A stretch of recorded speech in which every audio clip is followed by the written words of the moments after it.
'Cause nobody does it like you. I like the way that you move.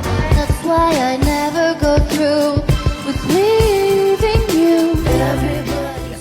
Assalamualaikum warahmatullahi wabarakatuh. Kami dari kelompok 4 akan menganalisis visi misi tujuan sasaran dan analisis lingkungan dari Untirta. Selamat menyaksikan.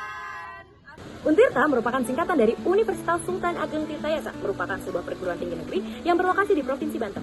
Berdiri pada tanggal 1 Oktober 1981 sebagai universitas swasta.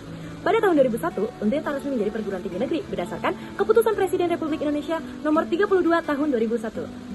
Selanjutnya ada visi Untirta, yang dimana terwujudnya Untirta sebagai healthy, integrated, smart, and green, yaitu disingkat HIT and Green, universitas menuju PTN berbadan hukum yang unggul, berkarakter, dan berdaya saing global tahun 2030. Di mana visi ini jelas menggambarkan arah pengembangan universitas, yaitu mewujudkan konsep HIT and Green universitas, yaitu dimana sehat, terpadu, cerdas, dan hijau. Ada juga memiliki target, yaitu PTN berbadan hukum, serta berkualitas unggul, berkarakter, dan berdaya saing global. Selanjutnya ada futuristik. Visi ini menunjukkan orientasi masa depan, yaitu ada unsur smart and green, menunjukkan komitmen Untirta dalam memproses perkembangan teknologi digital serta isu keberlanjutan lingkungan. Menuju PTN berbadan hukum menandakan kesiapan menghadapi tuntutan tata kelola modern dalam pendidikan tinggi. Yang ketiga ada ringkas. Meskipun memuat berbagai aspek penting, visi ini tetap disusun secara singkat dan padat. Penggunaan istilah HIT and Green sebagai akronim menjadikan lebih mudah diingat dan mudah dimengerti. Selanjutnya ada unik, di mana HIT and Green menciptakan identitas khas bagi Untirta yang membedakan dari perguruan tinggi negeri lainnya. Konsep ini menyatukan 4 nilai, yaitu sehat, terpadu, cerdas, hijau dalam satu identitas. Yang terakhir ada menginspirasi. Visi ini memberi motivasi untuk menjadi PTN BH yang unggul dan berkarakter, siap bersaing secara global demi memberi kontribusi nyata bagi masyarakat dan dunia. Yang akan menganalisa terkait misi dari Untirta yang berisikan yang pertama itu ada meningkatkan kualitas, relevansi, dan juga daya saing pendidikan serta lulusan yang unggul, berkarakter, dan juga berdaya saing. Lalu yang selanjutnya itu ada meningkatkan kualitas dan kuantitas penelitian dan pengabdian kepada masyarakat yang inovatif berbasis kebutuhan nyata sesuai perkembangan zaman. Dan yang terakhir itu ada meningkatkan daya dukung tata kelola perguruan tinggi yang baik sebagai implementasi dari Health Integrated Smart and Green atau HITS Green University. Nah teman-teman, jadi kita langsung saja paparkan hasil analisa dari kelompok 4 terkait misi dari Untirta. Nah yang pertama ini ada definisi organisasi yang jelas dan juga menggambarkan aspirasi. Jadi misi Untirta ini sudah secara jelas menunjukkan identitasnya sebagai perguruan tinggi yang berorientasi kepada pendidikan, lalu penelitian, dan tata kelola. Nah aspirasi unggul, berkarakter, dan juga berdaya saing ini sudah menggambarkan cita-cita strategis dari universitas. Lalu yang kedua ini ada membatasi spekulasi namun memberi ruang kreativitas. Jadi rumusan misinya ini sudah cukup terarah kepada peningkatan mutu pendidikan, penelitian, dan juga tata kelola. Namun frase seperti inovatif dan berbasis kebutuhan nyata tetap memberi ruang bagi kreativitas akademika dalam berinovasi sesuai perkembangan zaman. Dan yang ketiga ada membedakan diri dari organisasi lain. Penyebutan konsep HITS Green University atau Health Integrated Smart dan juga Green menjadi identitas khas dari Untirta yang membedakannya dari universitas yang lain. Tentunya ini menunjukkan diferensiasi strategis dalam orientasi pembangunan berkelanjutan. Nah yang keempat itu ada menyajikan kerangka dasar evaluasi kegiatan masa kini dan juga masa depan. Jadi setiap poin misi itu dapat dijadikan tolak ukur evaluasi seperti kualitas lulusan, output pendidikan, jumlah atau mutu penelitian atau pengabdian tridharma serta efektivitas tata kelola atau manajemen institusi. Jadi ini tuh memungkinkan pemantauan kinerja yang sangat terukur. Nah, di poin terakhir atau poin kelima itu ada dinyatakan dalam bentuk pernyataan yang jelas dan juga mudah untuk dipahami. Jadi, secara umum misi Untirta ini sudah menggunakan bahasa yang sangat lugas dan juga mudah untuk dimengerti, menggambarkan fokus kerja universitas tanpa istilah yang terlalu abstrak dan juga penggunaan struktur paralel pada tiap poinnya membuatnya ini tuh semakin komunikatif dan juga konsisten gitu. Ada tujuan di mana tujuannya itu terlaksanakan layanan pendidikan, pengajaran, kegiatan kemahasiswaan, dan alumni dengan didukung sumber daya manusia yang berkualitas serta ditunjang infrastruktur. Yang pertama, sesuai atau cocok. Ini relevan dengan pelaksanaan pendidikan dan alumni universitas. Yang kedua ada layak atau dapat tercapai karena ada dukungan SDM berkualitas serta infrastruktur yang memadai.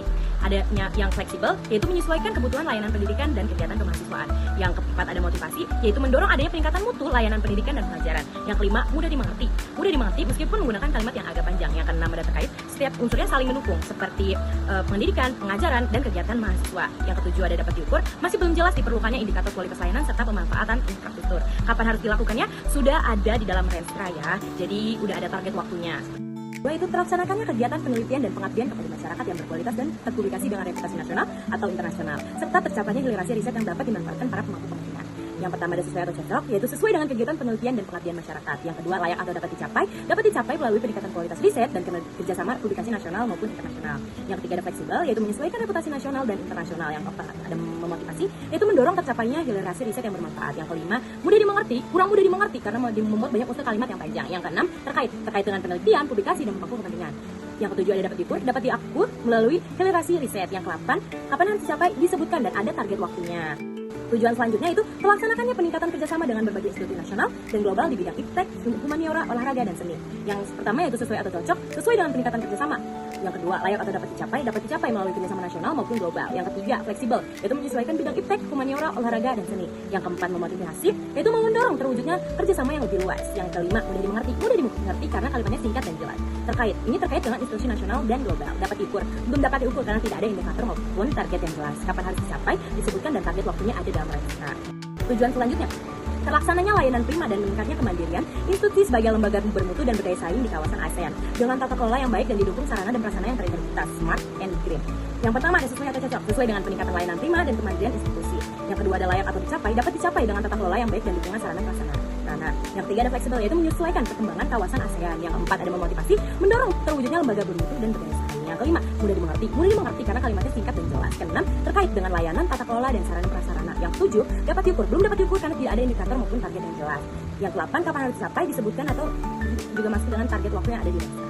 Sasaran dari Universitas Sultan Ageng Tirtayasa itu sendiri. Yang pertama ada pendidikan dan akademi, bagaimana itu meningkatkan mutu pembelajaran berbasis outcome dan digital learning, juga partisipasi mahasiswa baru dari berbagai lapisan masyarakat. Yang kedua, riset dan inovasi, bertujuan untuk meningkatkan jumlah riset terapan dan publikasi bereputasi, juga memperkuat kemitraan riset dengan industri dan pemerintah daerah. Yang ketiga, pengabdian kepada masyarakat, bagaimana pengabdian ini dapat meningkatkan kontribusi Untirta terhadap pembangunan sosial dan ekonomi Banten, juga mengembangkan program pemberdayaan masyarakat berbasis hasil riset dan kampus. Yang keempat, ada tata kelola dan SDM. Di sini, Untirta ingin mewujudkan tata kelola yang transparan, akuntabel, dan efisien. Yang kelima, bidang kemitraan dan daya saing global. Bagaimana Untirta itu sendiri dapat memperluas jejaring kerjasama nasional dan internasional, dan meningkatkan mobilitas akademik di tingkat ASEAN. Dan yang terakhir, di bidang digitalisasi dan teknologi. Untirta ingin mengoptimalkan sistem informasi terintegrasi dan mengembangkan ekosistem inovasi berbasis teknologi. Jadi sini saya akan melanjutkan dan membahas analisis step dari analisis lingkungan Untirta. Yang pertama itu ada faktor sosial. Yang pertama faktor sosial itu meningkatnya minat masyarakat Banten terhadap pendidikan yang lebih tinggi. Nah, itu mencerminkan adanya kesadaran yang lebih tinggi akan pentingnya pendidikan sebagai jalan peningkatan kualitas hidup dan kesejahteraan. Nah, lalu yang kedua ada nilai budaya jawara. Nilai budaya jawara itu dijadikan pedoman perilaku kampus yang menunjukkan bahwa institusi pendidikan tinggi itu mengadopsi dan menghormati nilai budaya lokal sebagai dasar dalam pembentukan karakter mahasiswa. Lalu yang ketiga itu kesenjangan akses pendidikan di wilayah Banten. Itu masih menjadi tantangan karena faktor geografis, ekonomi, dan infrastruktur menyebabkan tidak meratanya akses terhadap pendidikan yang tinggi yang bisa menjadi hambatan dalam pemerataan pembangunan sumber daya manusia. Lalu yang kedua, faktor teknologi. Faktor teknologi yang pertama itu adanya penguatan sistem digital seperti Satu Data Untirta, Sikita, dan e-learning.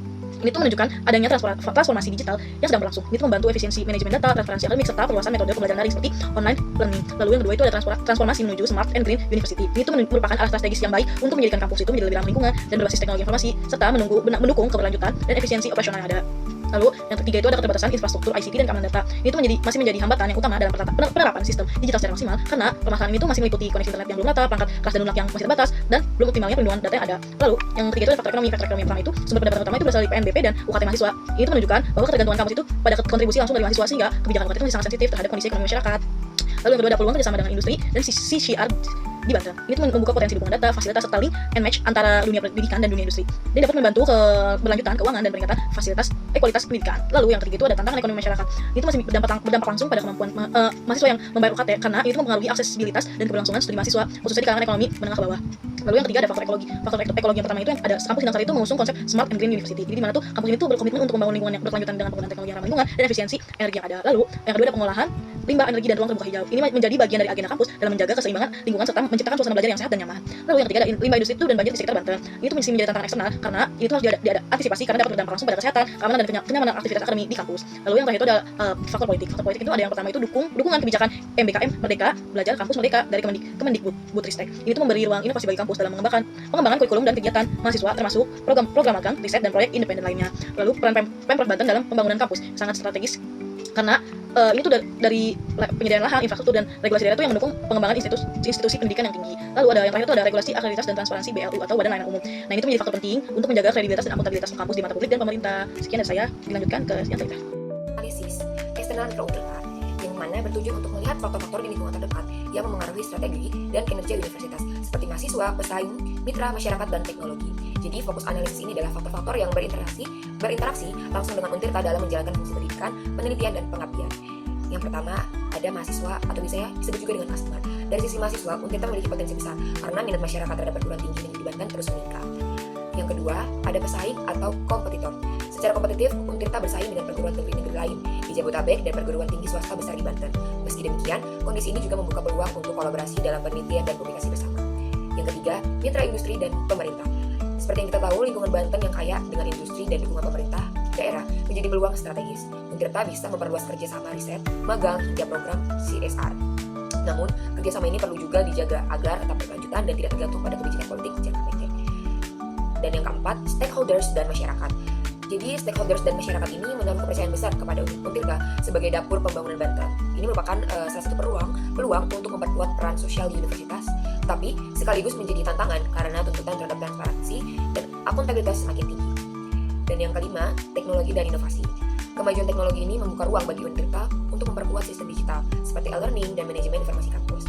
Namun, adaptasi sumber daya manusia terhadap transformasi digital masih perlu terus ditingkatkan. Berarti, secara keseluruhan dapat disimpulkan bahwasanya analisis eksternal mikro ini menunjukkan bahwa Untirta memiliki peluang besar untuk berkembang melalui kemitraan, inovasi, dan digitalisasi. Tetapi, kita juga tetap perlu waspada terhadap tantangan kompetisi, kualitas layanan, dan kesiapan SDM. Selanjutnya itu ada analisis internal. Analisis internal Untirta itu ada 3, yaitu ada inovasi, operasional, dan teknologi informasi. Inovasi Untirta ini diwujudkan melalui dengan pengintegrasian teknologi canggih dalam proses pembelajaran dan riset, serta penerapan prinsip yang berkelanjutan guna untuk mendukung ekosistem akademik dan masyarakat.